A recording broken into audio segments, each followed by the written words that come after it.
ফসলি জমিতে সেচ দিতে আসেন টাঙ্গাইলের নগরপুর এলাকার কৃষক মধু মিয়া। কথা ছিল চাচাতো ভাই ফরিদ মিয়া আগের দিন রাতেই খেতে পানি দিয়ে রাখবেন, কিন্তু মধু মিয়া এসে দেখেন পানি দেওয়া তো দূরে থাক, সেলো মেশিনের ঘরটি তালাবদ্ধ। উপায়ন্তর না পেয়ে অপেক্ষা করতে থাকেন ফরিদের জন্য। খেতে বসে অপেক্ষা করার সময় হঠাৎ ফরিদ মিয়ার পালিত কুকুরের কিছু অস্বাভাবিক আচরণ দেখতে পান মধু মিয়া। কুকুরটি বারবার কাছে এসে মধু মিয়ার পরনে থাকা লুঙ্গি ধরে টানছে, আবার অস্বাভাবিকভাবে ঘোরাফেরা করছে তালাবদ্ধ থাকা সেলো মেশিন ঘরটির চারপাশে। কিছু একটা বলার চেষ্টা করছে বোবা প্রাণীটি। বিষয়টি মধু মিয়ার মনে সন্দেহের সৃষ্টি করে, তাই বোবা প্রাণীটির অস্বাভাবিক আচরণের কারণ খুঁজতে ছুটে আসেন মেশিন ঘরের দিকে। তালাবদ্ধ অবস্থায় থাকলেও টিনের বেড়ার ফাঁকা অংশ দিয়ে ঘরে উঁকি দিলে দেখতে পান এক লোমহর্ষক দৃশ্য।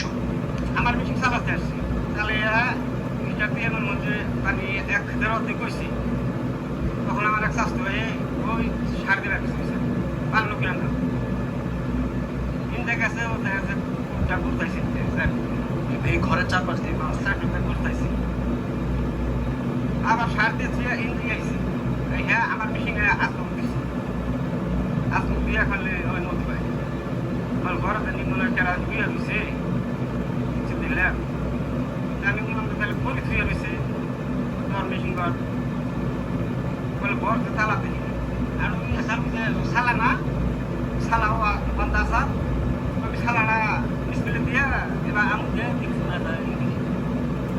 এও তো এইভাবে করে রয়েছে করি ইল মাজায় আছে। আর এই এই এই আলটা আর এই নিলে খেতে দাস চাপ দেয়। তখন ডাক দিলাম ঘরে ঘরে ডাকছি, জব নাই, তার টিনের ছাও দিছি, জব নাই। ফরিদ মিয়ার নিথর দেহ পড়ে থাকতে দেখে তাৎক্ষণিকভাবে আশেপাশের লোকজনদের ডাকাডাকি শুরু করেন মধু মিয়া। খবর দেন ফরিদ মিয়ার নিজ বাড়িতে। খবর পেয়ে ছুটে আসেন ফরিদ মিয়ার ভাই ফরহাদ মিয়া। সবাই মিলে